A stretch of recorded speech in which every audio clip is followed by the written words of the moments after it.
school, you could go out and teach. Then you would get a one-year course, and then a two-year course, and then gradually it worked into a full degree. But you could, I know of a gal who was asked in the school auditorium, who of you would like to go out and teach? She raised her hand. She went and taught when she was a sophomore in high school. I see. Well, I thought there was a little of that. It's been good to have you with us, Paul, and thank you so much for coming in. We've enjoyed every minute. And to our old friends, I hope you'll be with us again another time. Goodbye.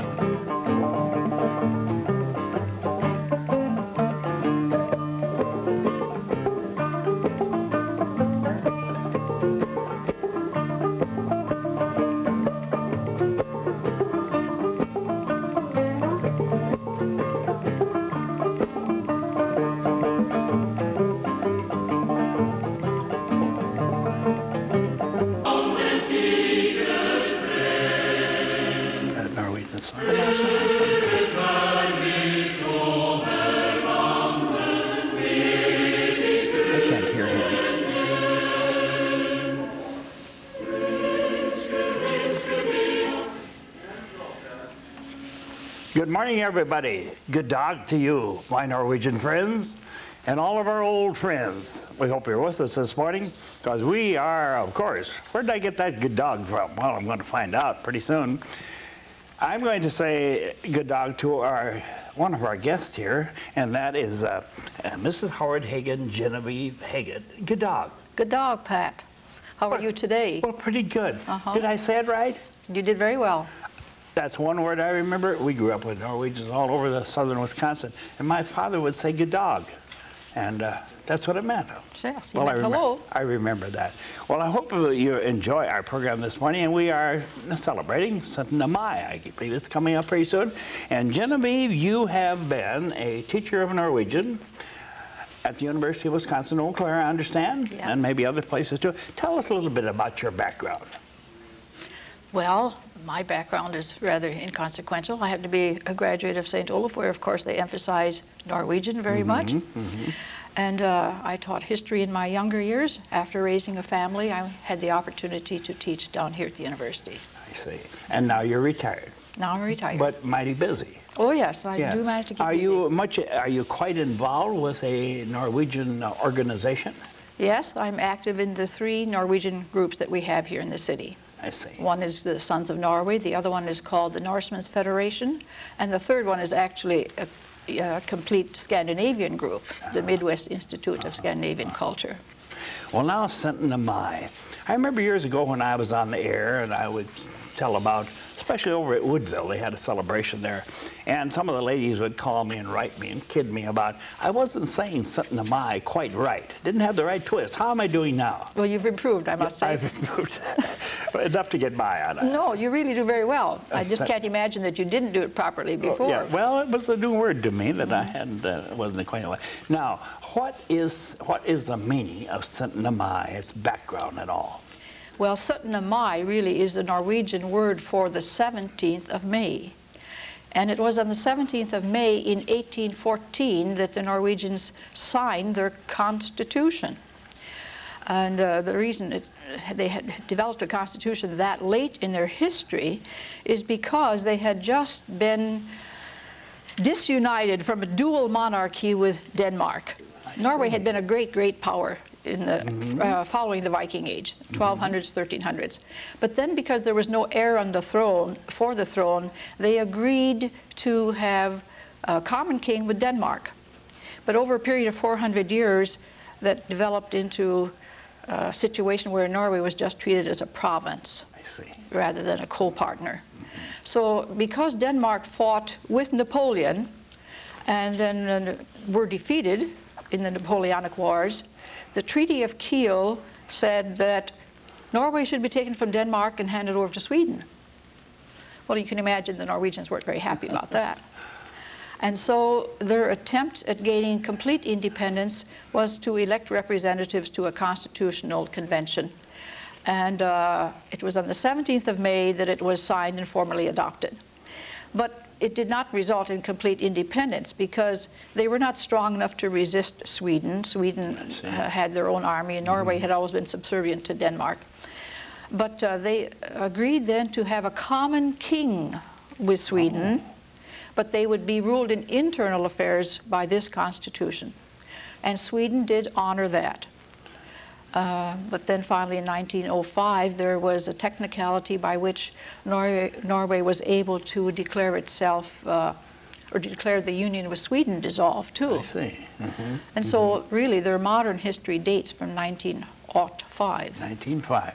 And now, I saw something in the paper here recently about Norwegian Independence Day. Is that what we're talking about? And correct us on that. Yes, well, we really don't like to call it Independence Day I because see. they were not successful in getting their complete independence. But it's Constitution Day. It's the day the Constitution was signed. All right. So that is what Mai, that 17th of May, is about. What's the history of activities celebrating Mai around our area or worldwide for that matter? Well, in Norway, the main way of celebrating is to have children's parades. About 11 o'clock in the morning, every little hamlet, town, and city has a children's parade where they come out in their costumes and wave flags. Everybody has a little flag. And of course, the ultimate is to be in Oslo, where they parade past the palace and the king is out on the balcony waving to them.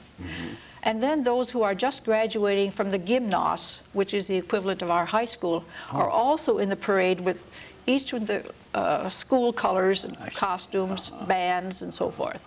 So it's mostly a young people's affair. I see. I guess it used to be that way in Eau Claire too, but not anymore. Yeah. But you do have some activities here. I think you got a banquet coming or something like Yes, that? we have a banquet coming. This year we're celebrating exactly on the 17th. Which is on a Wednesday. I see. We're having a banquet, and everybody's invited who would like to buy tickets to it, but they must be purchased in advance. Yes. And it's at the Holiday Inn. Our main guest is Dr. Sidney Wran, who is the ex-president of St. Olaf College and has been the ambassador to Norway. He and his wife have a tremendous program on their days in the embassy. It should be a most interesting evening. I missed in your pins and get up and all this. Are there some things there we should, our old timers might like to know about? This particular costume, or bunad is a word in Norwegian, is from an area known as Telemark. I guess you people have heard about Telemark. Telemark around here, yes, yeah.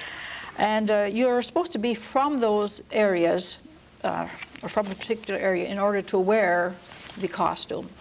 Over there, someone told me once that you almost have to show a birth certificate to be able to. In Norway? Each area has a different. I see. And then the pins, though, are specifically from each area. Now, this is a pin that's supposed to be worn specifically with this costume. Oh, I see. The others are general pins. And well, it's very attractive. And I believe you told me, what are the colors in Norway? red, white, and blue. Red, white, and blue. There we have it, and the same colors as our country. Well, yeah.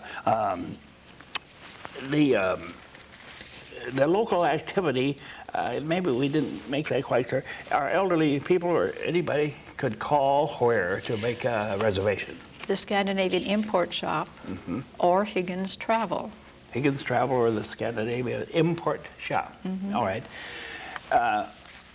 Are there many communities? I think Woodville has a biggie around here, don't they? A 3-day holiday or something? Right. Westby. Oh. I think the most well-known actually is Stoughton. Well, that in the would southern part of the southern state. part of the state. Yeah. I grew up pretty close to Stoughton, fairly close. Yeah. And of course the bigger cities like Chicago, Chicago yet, and Minneapolis, Madison. All have. They all have something yet. Celebrations. I'm interested in this fellow here, and I'm sure a lot of our old friends are too. And tell us about him. Well, this is known as a troll. And trolls are really a leftover from old pagan pre-Christian days. They're considered about half human and half underworld being. Yes. And I think they're best known through Grieg's music called In the Hall of the Mountain King. That has to do with trolls. And that's based, of course, on Ibsen's drama, Peer Gynt. They're just sort of a symbol nowadays, you know. People have them maybe on their shelves, and then again, other people don't care for them. Is now that's carved out of wood. Oh yes, this You one. told me that was pretty expensive. Explain. Yes, well, it's hand A carved. lot of work, yeah. I should say so. And then besides that, it's been shipped over. Duty has been paid on it, and so on. And he was carved in Norway then. Yes. So he's a real There are pro. wood carving is still quite a skill. In Norway. I would believe that, all right, yes. Well, Genevieve, there's a lot of things we could talk about. We're trying to cover in a little while, a lot of history. But thank you so much for being here and telling us more about Sauntering.part. And I certainly know much more about it now and how it ties in with the Norwegian program and Constitution and all that. Thank you so much, and we have to take a break now, old friends, and I'll say, well, can I say good dog? That's all I know. That's fine. That's hello. That's actually hello. What's goodbye? Well, you can say till gjensyn. Till Yensi, Genevieve. Till Thank you. Yensi. Thank you. We'll be back.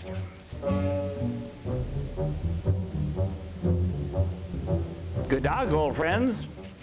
We're not going to forget that we're celebrating Sauntering.part, and as you can see, we got the troll yet, and a flag here and all that, and we'll be making some references to that. But good dog, I won't forget that now and all it means, as Mrs. Hagen straightened me out on that. Well, now for our guests, we have featuring the Chippewa Valley Museum. And we have Diane Schmidt, who is the curator of the museum. Diane, nice to have you with us. Thank you. I don't know Nice whether to good be dog here. means anything to you or not. No, you're Norwegian. And Amy Benson, you take care of the volunteer Coordinating. the volunteer coordinating. All right. Coordinator of the volunteers or something like that. Well, we have a great museum here in Eau Claire. Very few places have what we have. And I don't think many of us make the use of it that we could. So we're going to learn more about it. Diane, why don't you start us out? Maybe just a bit of history of the museum. That would be good to update us. Well, there was a historical society here for many years, but they didn't have a building. And back about 16, 17 years ago, they decided that they ought to have a building where they could house their collection and more people could enjoy it.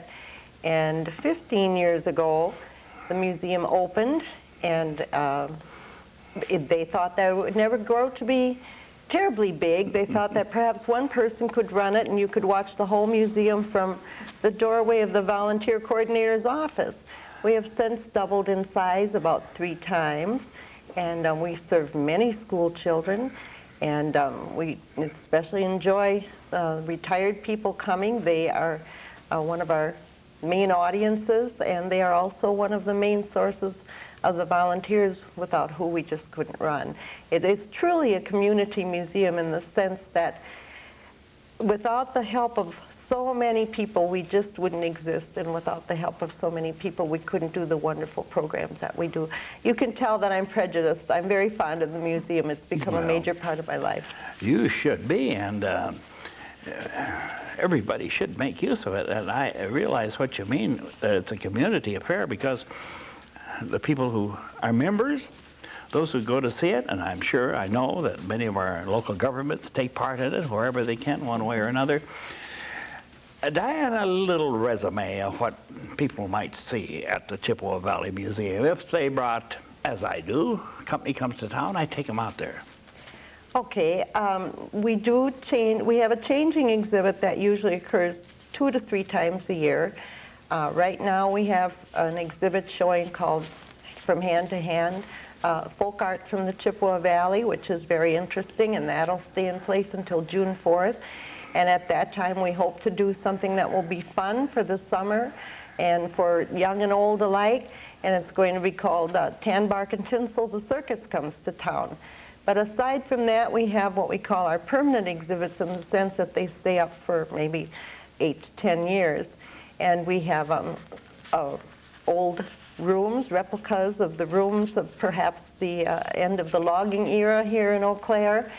And we have rural heritage, which I think is really interesting, which the men seem to enjoy a great deal with the machines and the engines. And we have a little street of old-fashioned shops. And of course, when you get a little tired of wandering through the museum, you can stop in and have an old-fashioned ice cream soda in our fountain that's been rebuilt. It was once a soda shop here in Eau Claire. And we have the Norwegian log house, and we have the one-room schoolhouse. We have a lot going on, a lot for people to see. They should plan on taking plenty of time when you go out there. At least a couple of hours, you bet. Yes, yes. Now I'm going to Amy Benson. Amy, you, this is a pretty big thing, the volunteers, which help to keep it going. How do you go about this work, and how do you get the volunteers, and what are your wishes? Well, when I joined the staff last January, I was blessed with a beautiful base, in other words, in terms of numbers. So there were a base of about 300 volunteers, and about 150 of those usually work year-round, so that you can see that there are many, many people, and as Diane said, I think there is that sense of ownership. So recruiting volunteers has been quite pleasurable, because so many of them come into the museum and say, I would like to participate. So it's been very enjoyable that way. Now, If there's somebody listening who had never thought about that, just come out someday and look you up and... You bet. And I think what's so wonderful about it is that they have certain needs that they would like to contribute to the museum. Yes, I see. And if we can help meet those needs, we really try to... And you can tell them about all the possibilities where you can use the help. That's right. Could you use an old fella as old as me, for example, a lady who might have nothing to do and want to help? Some of our favorite stories are people who have gone through the rural heritage, for instance, and we've had retired farmers, and maybe farmers that aren't retired. And I have had guests at the museum who have said the museum has come alive through the volunteers, and that they've been able to share stories. And so it's the inanimate objects that just seem to come alive because of the volunteers who give some history and some stories. I believe it. Maybe I should ask this question of Diane, either one. I've had farmers out in the country, well, 20 years ago, and since too, and say, well, I've got an old wagon wheel, or I got this, or I got that. I think the museum would like to have it. What should they do? Well, about 99% of all the things we have in the museum are gifts to the museum. And oftentimes we will take the object. Sometimes if we already have 2 or 3 things that are just like it, we can't take it because storage is at a premium for us. So the best thing to have happen is for them to call and ask. Yes. Sometimes I can't answer the question immediately because, of course, the men, Dr. Lotz and some of the men, we have volunteer experts too, by the way. I know some and I have to go to one of my volunteer experts on old tools or old farm machineries and so on, and ask more about it, learn more about the object. It's nice sometimes to get a picture of it as well. Sure. But the smaller things that we don't already have many of, I can usually decide right away, and we'd like to take them into our collection. If I took something out there, just as an example, and maybe I'd come out a month or 2 later and I don't see it, why? Well, it's a little difficult to explain to people who don't know the workings of a museum, but I'll do my best. We're trying more and more to become an interpretive museum. In other words, we don't want to just line up a row of things. I see. And we try to tell a story with the artifacts that we're using. Sometimes it takes several years to get enough artifacts of a nature that will interpret a story. But I would like people to know that their objects get very, very good care. We're now an accredited museum. We pack things in acid-free boxes. They're on shelves that are lined with material that will prohibit breaking. It's temperature controlled, humidity controlled, dust controlled, and actually their object takes on a whole new value when it comes into the museum, because once it becomes an artifact, it means we're going to try to keep it as long as we possibly can, probably past all of us. And I probably didn't ask that quite right. Sometimes you have things in storage that maybe 6 months from now you're going to bring out and have on display for 6 months or 6 weeks or whatever. Yes. And you don't have room to display everything. Absolutely at not. one time. No, often people will say, I gave a horse harness. I never Yeah. see it on display. Yes, that's what I'm getting. And ironically enough, many times I'll go back and I'll look up that object in its history and in the records. It's just been on display and they missed it. They missed Or it. we're planning to incorporate it in our next display. When we get enough help and we get enough time, we hope to someday be able to tell people, drop them a little card and say, your object is now a part of one of our exhibits. But we haven't had that time yet. Thank you, Diane, and thank you, Amy. We're going to take a little break here, and I got a lot more questions for you, and we'll be back in a little while. Old friends, stay with us.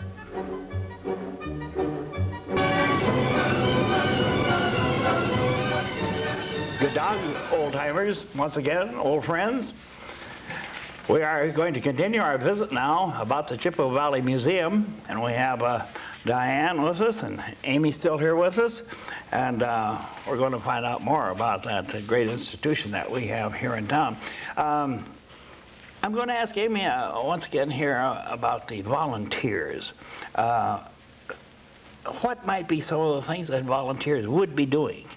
Well, the scope or the range of their responsibilities at the museum is very varied, if I can say it that way. They take positions, I would say, of meeting the public, so that when they see those volunteers, they say, there's the Chippewa Valley Museum. So they're at the front desk greeting people. Oh, I see. And at the gift shop, which is in the same area. Yeah. They are, as I mentioned before, in the World Heritage. They have young people and retired people in the ice cream parlor. And then we also have people who tell about and share the Lars Anderson log house, and people who are also working in the schoolhouse. Sometimes we get men as well as women who enjoy being in the schoolhouse particularly. Yes, that's an eye-opener for young people who come in and see a retired gentleman sitting there. Yeah, I suppose they so. have a few questions for him as well, and they seem to do as good a job as the women. Well, they grew up with the old schoolhouses just like I did. True. And we had a program a while ago, too, on old schoolhouses. While we're out to, I was going to ask you about the old schoolhouse. That's part of the museum now. And the children make a lot of use of that, do they, that come to the museum? Yes, it's built into not only the Eau Claire, but area curriculum for fourth graders. Oh, I see. And they spend a half day in the schoolhouse, and then they spend another half day in the museum learning about Indian culture. I'm kind of jumping around here, but I want to go back. Another question about those volunteers. Let's say a volunteer volunteers and he can work a few days and then he can't, or he wants to go on a vacation. Does he lose his job? No, we don't let them. I see, yeah. I also wanted to address that because they are able to come in, and it depends on their schedules. For instance, if they're willing to put in maybe a day a week, we welcome that. Sometimes they would prefer maybe it's every other week. Yes, and sometimes when some of our senior citizens go away for the winter, we can accommodate that too, that they can have a position back in the spring again when they come back. They'll often say, Amy, I'm going to be gone January, February, and March, but you give me a call the first part of April. And so then we get them right back into the swing. Well, you can't beat that. You know, No. for their good and for putting her out there when they want to, they can. And when they want to get away, they can. I also wanted to mention a little bit that those were just the building position areas that I was mentioning. Yeah, yeah. And that there is so much going beyond the scenes or behind the scenes at the museum, a real working museum. So we have volunteers that are working with the artifacts. We have volunteers who are working in the library. So it's on a quiet day in January, it might be quiet for guests, but it's not quiet for people who are still busy volunteering. inside there, and I've We seen even that. have a volunteer who is helping the eggs hatch. We have baby chickens hatching almost every day right now, and You some do? baby ducks. And That's one right. volunteer is marking off the days, and he All changes right, the eggs all out right. to the public space, and they paint, and they dust, Yes, they yeah, iron. yeah. They're just wonderful. Yeah, that's wonderful. I was going to say, let's say I'm roaming around there and I'm back where there's an old corn binder or something. I want to know something about it. Is it all right if I go and ask somebody, or can I get some little help on a further explanation, or am I a nuisance for doing that? Oh, that's a good question, because we try to have our guests as well as our volunteers keep the museum honest. And that's what the volunteers can do. That's right, and they call to mind many questions. We've had one person who came through and they said, Amy, I want to tell you about something, and I still think it's that way in the museum. There's something wrong with your trombone. We have a collection of musical instruments. And I said, well, what's that? And he said, the spit valve is upside down.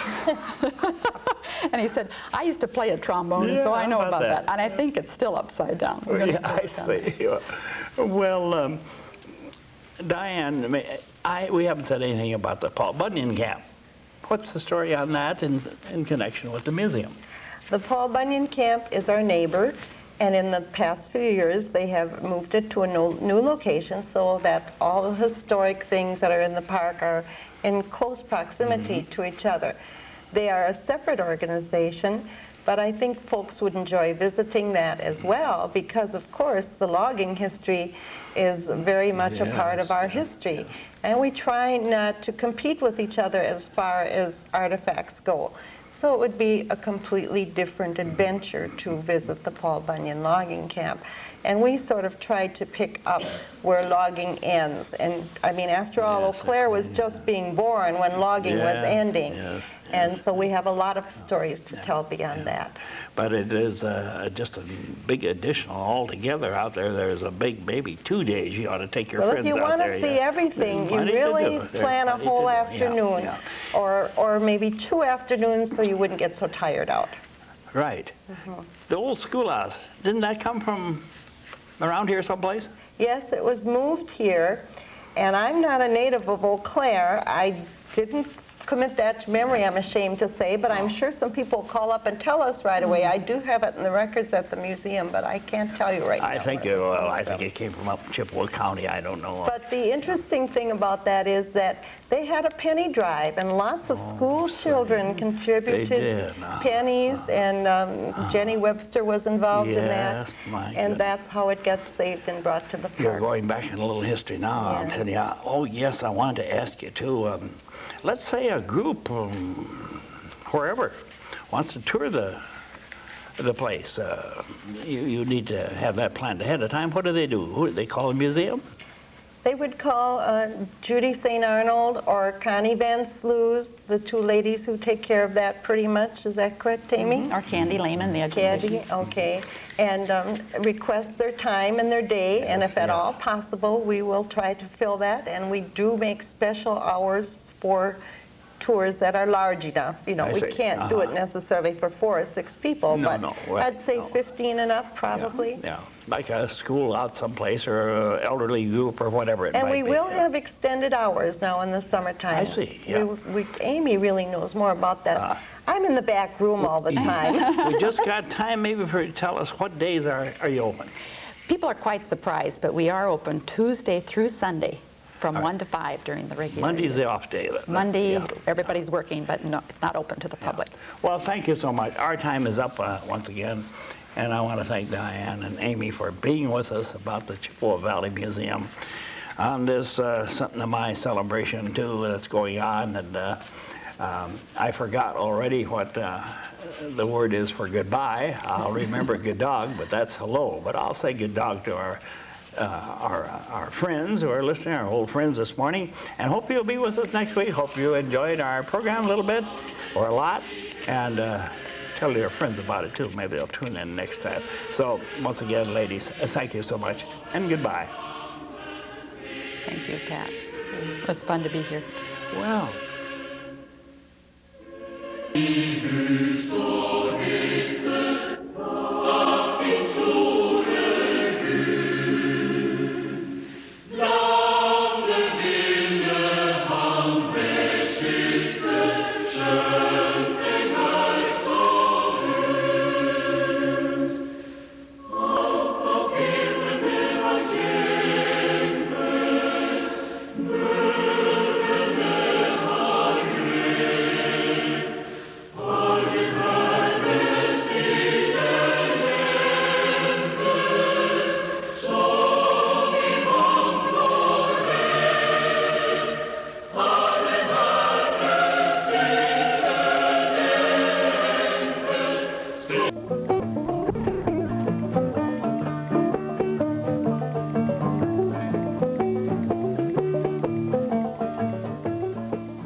It's nice to be with you once again. Glad that you're with us. Now, before we go further, I have an announcement I want to make. That May is the month for older Americans.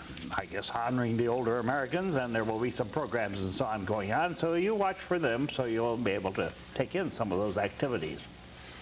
Our program this morning, I hope that you're going to enjoy, because I'm pretty sure that I am. I always enjoy talking about getting out into the outside. I grew up that way, and I love to be outside. Well, anyhow, the subject this morning is sauntering, the art of sauntering. And some folks have asked me, what do you mean by sauntering? I had no idea what sauntering is. Well, we took a little explanation. I'll have to give you a little of my background about sauntering. Sauntering, of course, is getting outside and not running or jogging or anything like that, but giving your mind a little exercise as well as the body as you saunter through the woods or the paths or wherever. My father, we grew up on a big farm in southern Wisconsin. My father on Sunday would take us youngsters out to saunter. He didn't call it that, but we went all back through the woods and the fields, looked at the crops, see how they were coming, checked on some livestock, and we looked at flowers, and we looked at plants and the rabbits and the squirrels and all that. Then when I went to school in La Crosse, I had a biology instructor that really sauntered. He had a cane, and he'd come up the sidewalk, and he would stop as he sauntered. Off there he heard yonder bird, and he would use the word yonder. And he'd saunter around the tree until he located that bird and the song and identified it. He'd saunter a bit further and probably find in the shrubs a tree toad singing or a cricket, and so on and so forth, sauntering. And then in recent years I read quite an interesting, by quite a professional man, about the art of sauntering, and it all appealed to me. So we're thinking that a lot of our elderly people could be doing some sauntering around in our area and enjoy it very much. Get a little exercise, a lot of fresh air, and have things to learn. Well, we've got somebody to tell us about it. We've got several guests with us this morning. And first of all, we have Ken Van S. I thought I had that for sure. That's not difficult, is it? Ken Van S. from the Parks and Recreational Department, and he is the director. Ken, what do you think of our subject of sauntering?